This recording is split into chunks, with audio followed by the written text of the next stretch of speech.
नमस्कार, स्वागत है आपका जी बिजनेस में। मैं हूं दीपक डोभाल और वक्त हो चला है आपकी खबर आपका फायदा का। एक दिलचस्प रिपोर्ट आई है। इस रिपोर्ट का नाम है ईज ऑफ लिविंग इंडेक्स 2020। ये रिपोर्ट कोई और नहीं, भारत सरकार जारी करती है, सरकारी रिपोर्ट है। इसकी माने तो आप रहिए बेंगलुरु में, बच्चों को पढ़ाना है तो तिरुवनंतपुरम में पढ़ाइए, और अगर कमाई करनी है तो दिल्ली जाइए। जी हाँ, थोड़ा सा कंफ्यूजिंग है मामला, लेकिन आज आपकी खबर आपका फायदा में ईज ऑफ लिविंग इंडेक्स 2020 को समझाने की कोशिश करेंगे और ये भी पता लगाने की कोशिश करेंगे कि अगर आप कहीं घर बसाने की सोच रहे हैं, फाइनली सेटल डाउन होना चाहते हैं, तो किस शहर में आपको बस जाना है, कौन सा शहर है बेस्ट। इस शो में हमारा साथ देने के लिए कई खास मेहमान भी मौजूद हैं और आपके मन में कोई सवाल अगर हैं तो हैशटैग आपकी खबर आपका फायदा में हमें आप जरूर बताएं अपनी पसंद का शहर, क्यों ये शहर आपको पसंद है ये भी हमको बताएं, और जो इस रिपोर्ट में बेस्ट शहर बताए गए हैं उन शहरों के बारे में आपकी क्या राय है। कोई सवाल है तो वो भी पूछें। लौट रहे हैं, आप पहले ये रिपोर्ट देख लीजिए, लौटते हैं मेहमानों के साथ।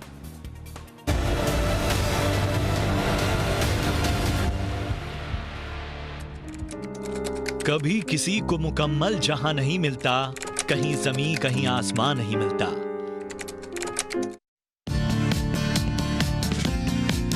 निदा फाजली के गजल की ये चंद पंक्तियां इंसान की हसरतों का आईना है, जो बताती हैं कि हर किसी को हर कुछ नहीं मिलता। और शायद कुछ यही बात भारत सरकार की ईज ऑफ लिविंग इंडेक्स 2020 की रिपोर्ट भी कहती है। रहने की गुणवत्ता, आर्थिक योग्यता, विकास की स्थिरता जैसे 4 से 5 जरूरी कसौटियों पर 111 शहरों को परखती ये रिपोर्ट बताती है कि देश में 10 लाख से ज्यादा आबादी वाले शहरों में रहने के लिए बेंगलुरु सबसे बेस्ट शहर है। दूसरे नंबर पर पुणे, तीसरे नंबर पर अहमदाबाद और छठे नंबर पर नवी मुंबई है। 10 लाख से ज्यादा आबादी वाले शहरों में 10वें नंबर पर ग्रेटर मुंबई को जगह मिली है। लेकिन टॉप 10 शहरों की फहरिस्त में राजधानी दिल्ली का नाम नदारद है।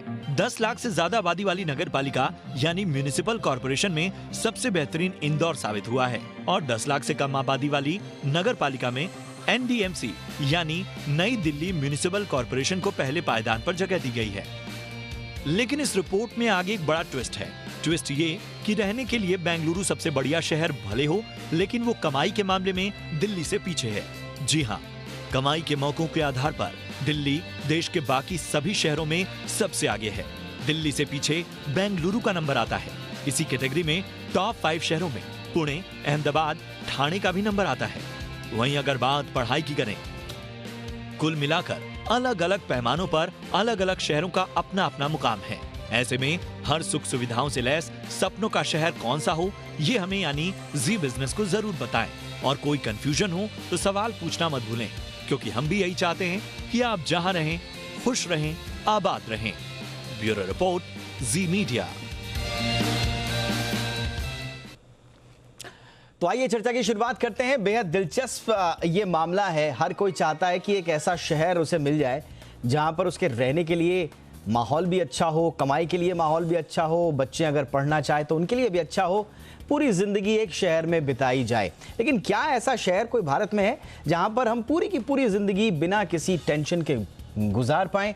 आज हम इसकी पड़ताल करेंगे। और ये जो लिस्ट आई है ईज ऑफ लिविंग, इसमें जो शहरों के नाम दिए गए हैं, उन शहरों में और क्या कुछ सुधार की गुंजाइश है, कहां कहां पीछे हैं, कहां कहां आगे, इस पर करेंगे विस्तार से चर्चा। मेरे साथ 3 खास मेहमान आज मौजूद हैं। हमारे साथ मौजूद हैं राजीव मिश्रा साहब, जो कि जाने माने टाउन प्लानर तो हैं ही, साथ ही साथ प्रिंसिपल भी हैं sir JJ college of architecture के। मिश्रा साहब, बहुत बहुत स्वागत है सर आपका हमारे शो पर। हमारे साथ हैं सुधीर कृष्णा जी, जो कि चेयरमैन है committee of standard for smart city के। बहुत बहुत स्वागत है सुधीर सर आपका हमारे शो पर।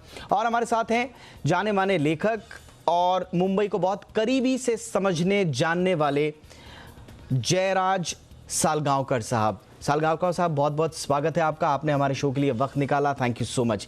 राजीव जी, आपसे मैं चर्चा की शुरुआत करना चाहूँगा।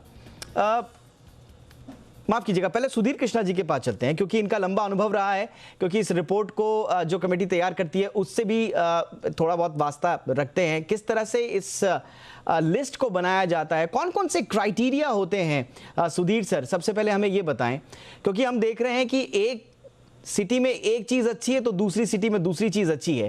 पहले तो आइडिया बताएं कि ये ईज ऑफ लिविंग जो सिटीज का आइडिया क्या है और कौन कौन से पैमाने हैं।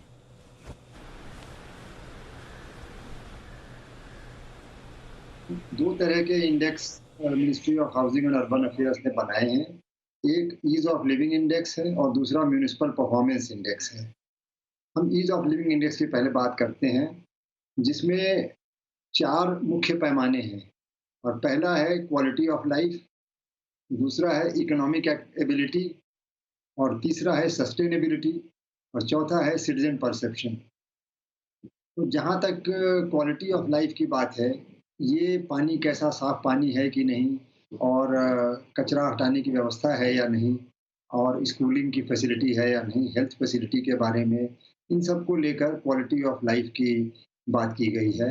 और इकोनॉमिक एबिलिटी जहाँ तक है, वो ट्रेड क्लस्टर्स कितने हैं, इकोनॉमिक एक्टिविटी कितनी किस लेवल की है, जहाँ पर ऑब्वियसली उसका एक ऑफशूट है कि जॉब अपॉर्चुनिटीज़ कितनी हैं और किस हद तक आपको आमदनी हो सकती है।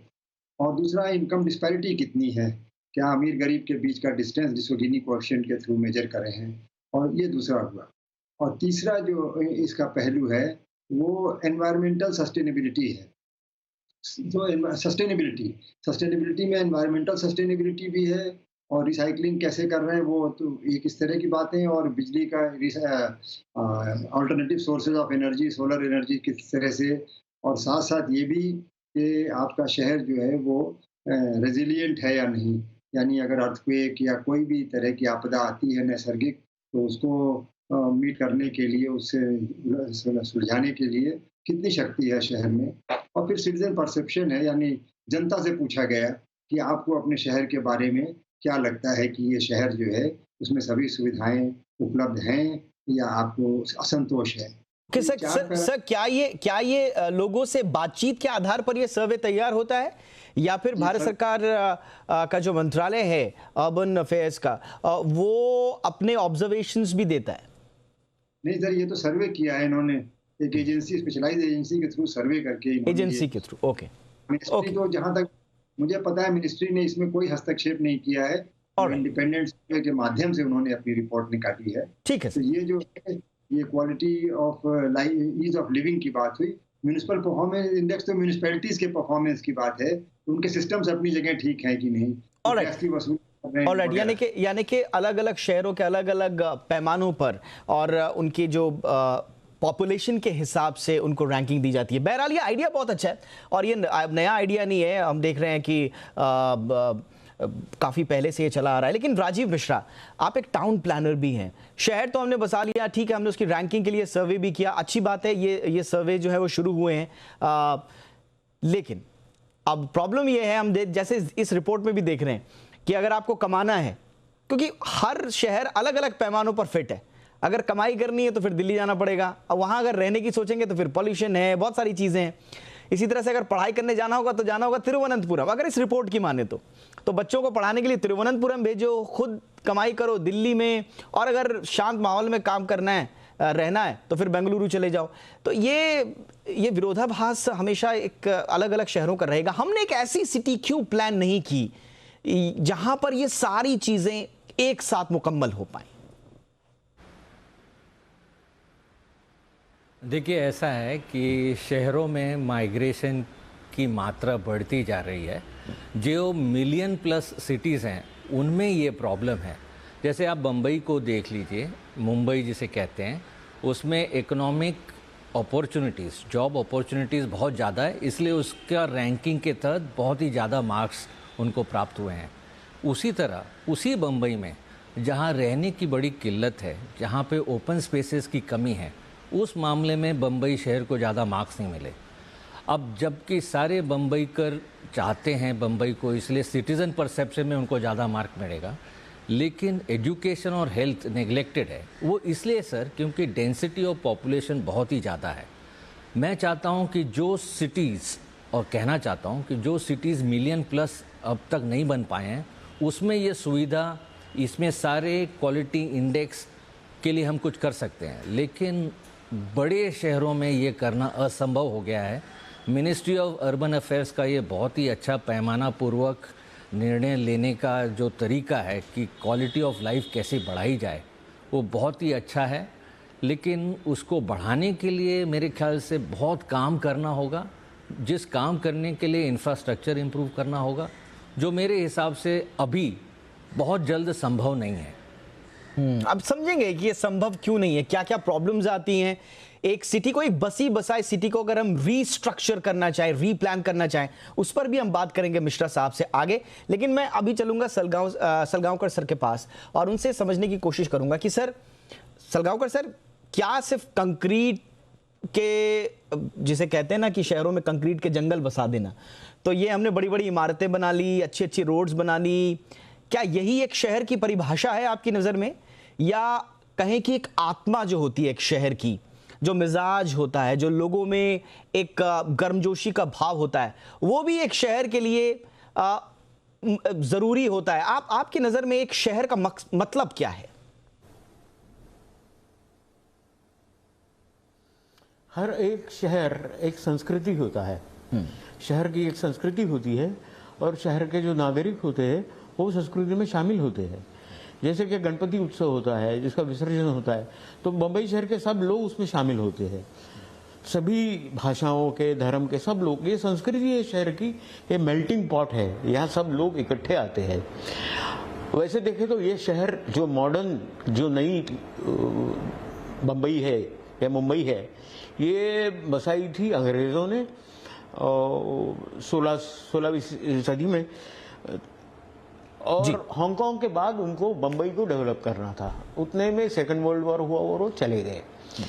तो लेकिन जेराल्ड ऑन्जियर इस आदमी ने सूरत से यहाँ आके ये शहर की पहली कोर्ट, न्यायालय शुरू किया। अभी भी न्याय मंदिर करके खड़ा है।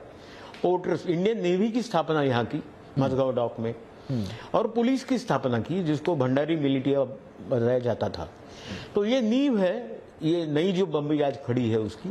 फिर 2 वॉर हुए, उसमें कॉटन, स्टील, और बम्बई की जो डॉक है, जो बंदरगाह है जी, उसका इसमें बहुत बड़ा रोल रहा है, टेक्सटाइल्स में या हो या स्टील में हो। तो यहाँ रोजगार बनते रहे, लोग आते रहे, शहर बढ़ता रहा। और अभी जो सज्जन बता रहे थे कि अभी कुछ ऐसी स्थिति नहीं है कि और ये शहर बढ़े, मेरे ख्याल से अगले 10-15 सालों में ये शहर और बहुत बढ़ेगा, क्योंकि अब ट्यूब शुरू हो रही है। इतने दिन नहीं, इतने सालों से नहीं हुई थी वो ट्यूब, रेलवे अंडरग्राउंड शुरू हो रही है। ये अलीबाग से जो कनेक्ट हो रहा है ब्रिज, वो हो रहा है। तो अलीबाग का जो एरिया है रायगढ़ का, वो महामुंबई में आ जाएगा। नई मुंबई तो हम बसा चुके हैं, और चार्ल्स कुरिया जैसे आर्किटेक्ट ने वो बनाई है। किस शहर में बसाए घर, आज हम इस पर कर रहे हैं चर्चा। एक रिपोर्ट आई है और ईज ऑफ लिविंग इंडेक्स में किस शहर को आगे बढ़ाया गया है, तो हम ग्राफिक्स के जरिए आपको समझा ही रहे हैं। लेकिन रहने लायक स्थितियां क्या होती हैं एक शहर में, उसके लिए हम थोड़ा सा आज चर्चा कर रहे हैं। राजीव जी, आपके पास मैं आना चाहूँगा।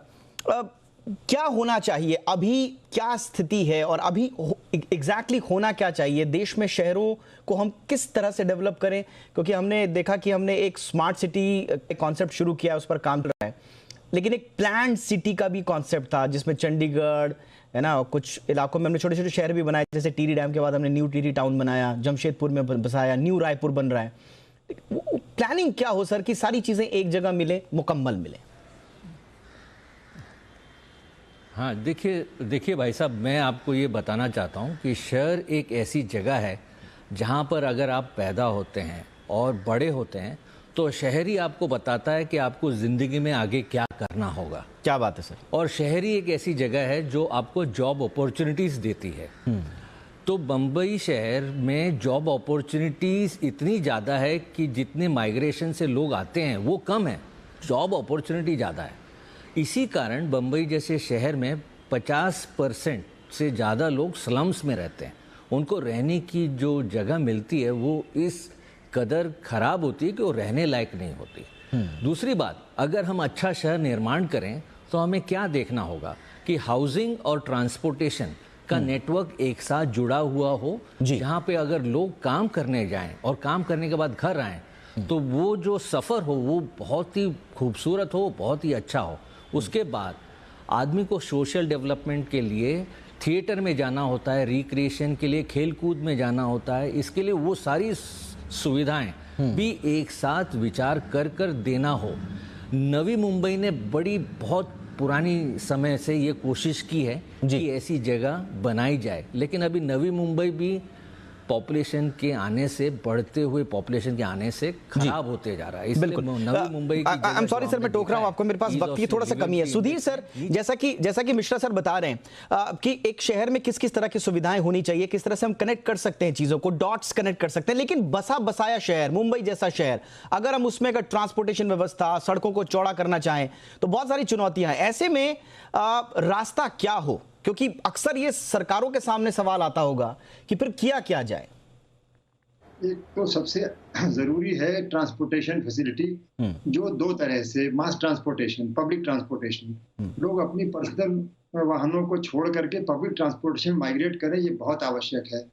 एक रोड पर अगर 1000 कार चलती हैं, उसके बदले में 2 बस से काम चल सकता है और ट्रैफिक बहुत कम हो जाएगा। तो BRTS system, metro rail system, जो अंडरग्राउंड, जहां तक हो सके अंडरग्राउंड मेट्रो रेल सिस्टम, इसके माध्यम से, और ऑफ कोर्स सेफ वॉकिंग, जिससे आदमी साइकिल से घर से निकले और मेट्रो स्टेशन या बस स्टेशन तक जाए और वहां पर पार्क कर दे और फिर बस से जाए अगले स्टेशन पर और पब्लिक बाइसिकल लेके ऑफिस चला जाए, कुछ इस तरह से जी। और दूसरी फैसिलिटी बहुत जरूरी है, साफ पानी और वेस्ट का रिसाइकलिंग, ये 2-3, और of course health care, education, 4-5 चीजें ऐसी हैं जो हर शहर को उसका प्रयास करना बहुत आवश्यक है। और ये बिल्कुल ये बुनियादी बातें हैं जो जीने के लिए जरूरी हैं। मैं माफी चाहूंगा जयराज सालगांवकर साहब से कि उनके पास मैं नहीं आ पा रहा हूं, वक्त की कमी है। फिलहाल इस शो को मुझे यही खत्म करना होगा, लेकिन एक मोटा मोटा अनुमान हमने जरूर लगाया कि एक मुकम्मल शहर के लिए, एक शहर में जिंदगी बिताने के लिए कौन कौन सी चीजों की आवश्यकता है। वक्त वक्त पर हम इस तरह की बहस जरूर करते रहेंगे ताकि आपको आपके सपनों के शहर का एक खाका जरूर बनाकर दे सके। फिलहाल आज के शो में आप तीनों आए, बहुत बहुत शुक्रिया। राजीव जी बहुत बहुत शुक्रिया, सुधीर जी शुक्रिया, जयराज सालगांवकर साहब आपका बहुत बहुत शुक्रिया। इसी के साथ आज की इस आपका खबर आपका फायदा में इतना ही। इजाजत दें, नमस्कार।